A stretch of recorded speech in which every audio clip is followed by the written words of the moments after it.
सुप्रिया जी, आप मेरे साथ हैं। आज मैंने अभी कुछ देर पहले अमित मालविया का ट्वीट देखा, 2 घंटे पहले। उन्होंने बोला, उन्होंने एक फोटो ट्वीट करी, और ना जाने किस किस के सामने झुकना पड़ेगा नीतीश बाबू आपको।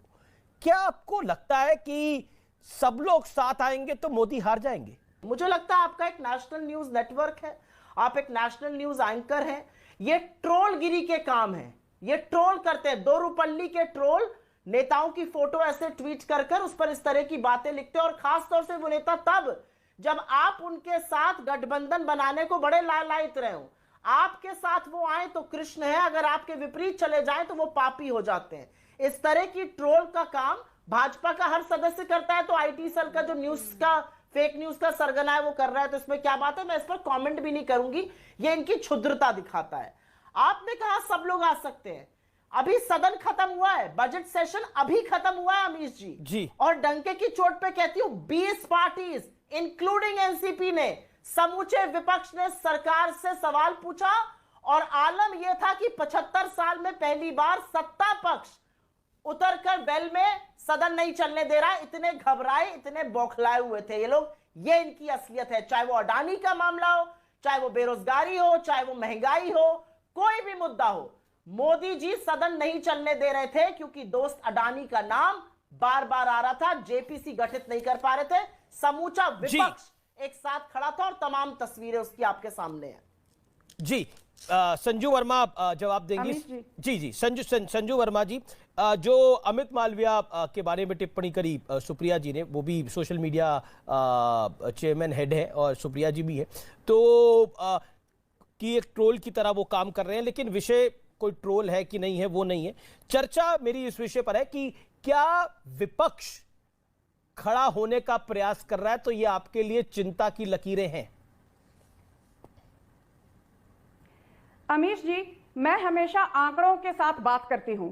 अभी आप उत्तर प्रदेश को चुनाव देखिए 2022 का, इनको मात्र 2 सीटें मिली, इनका वोट शेयर था 2.3%। और चुनाव के नतीजे आने से पहले कांग्रेस की यही प्रवक्ता और बड़े बड़े दिग्गज नेता कह रहे थे, लड़की हूं, लड़ सकती हूं। ये नारे के साथ तो हम नरेंद्र मोदी की डबल इंजन योगी की सरकार का तहस नहस कर देंगे। क्या हुआ? कांग्रेस को 2 सीटें मिली। फिर इन्होंने कहा मणिपुर में पिछली बार बीजेपी ने हमसे मैंडेट चुराया था, इस बार हम इनको मुंह की दिखाएंगे। मणिपुर में क्या हुआ? बीजेपी को 32 सीटें मिली, कांग्रेस को कितनी सीटें मिली? मुझे तो कहते हुए भी शर्म आती है, इनको सुनते हुए शर्म नहीं आएगी। 5 सीटें मिली। और जहां बात ट्रोल की आती है, सुप्रिया श्रीनेत की टाइमलाइन देखिए, सारे नरेंद्र मोदी के जितने मंत्री हैं उनके टाइमलाइन पर जाकर उनको कहती है आप 2 रुपए के ट्रोल हो, आप चवन्नी के ट्रोल हो, आप चरण चुंबक हो।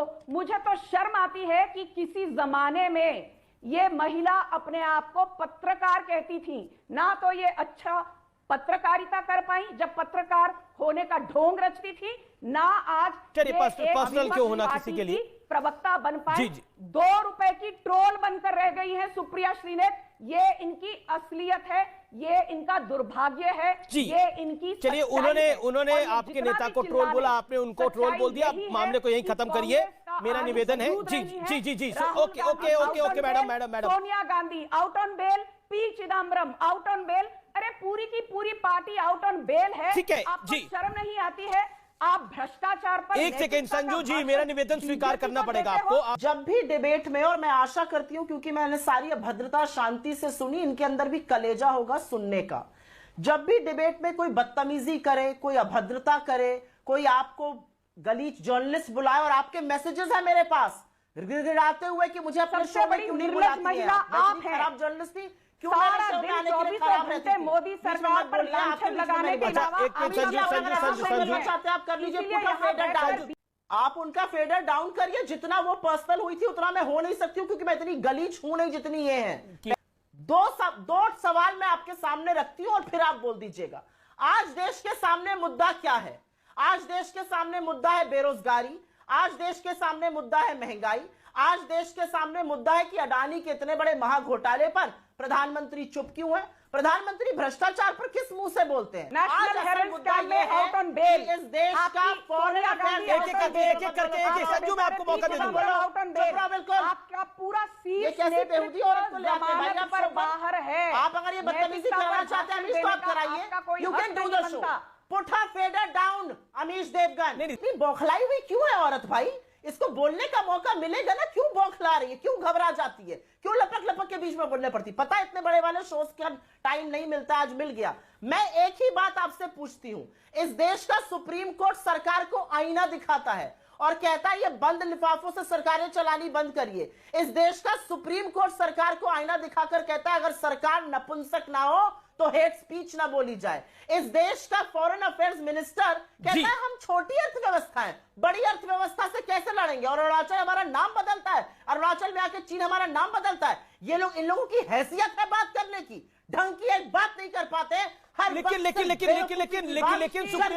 लेकिन सुप्रिया पॉइंट ये है, सुप्रिया पॉइंट जी संजू वर्मा शार्प 30 सेकंड दिवालियापन के हो गई है। ओके शार्प 30 सेकंड आपके, शार्प 30 ठीक है सेकंड। अमीश जी, अभी इस अभद्र महिला को कहिए चुप हो जाए, इस अभद्र महिला को कहिए चुप हो जाए। चुप रहो पागल बनती ये दो रुपये की ट्रोल की तरह बिहेव करती है सारा दिन। यही नहीं, अभी और सुनिए। जो आज ऐतिहासिक दिन बता रहे थे ना राहुल गांधी, तो राहुल गांधी को पूछना चाहिए था नीतीश जी से आज ही कि आपने जेपीसी पे समर्थन क्यों नहीं किया खुलेआम। उन्होंने कहा था ये मामला तो कोर्ट में, अब कोर्ट के मामले को हम थोड़ी ना देखते हैं, ये बयान है उनका। उस तो राहुल गांधी ने नहीं पूछा, शरद पवार ने बोला तो शरद पवार को आप नहीं पूछेंगे। लेकिन बाकी के लिए जेपीसी, शुरुआत इन्होंने ट्रोल से की, पहले उनसे बीजेपी प्रवक्ता से उलझी, अब मुझसे उलझ रही हैं क्या ये भाई? ये अपने आप को साबित क्या करना चाहती हैं? ये कांग्रेस की उन प्रवक्ताओं में से है कि जब आके बोलती हैं कांग्रेस के बहुत सारे वोट बढ़ जाते हैं, 1 लाख वोट पर डिबेट बढ़ता है इनके बोलने से।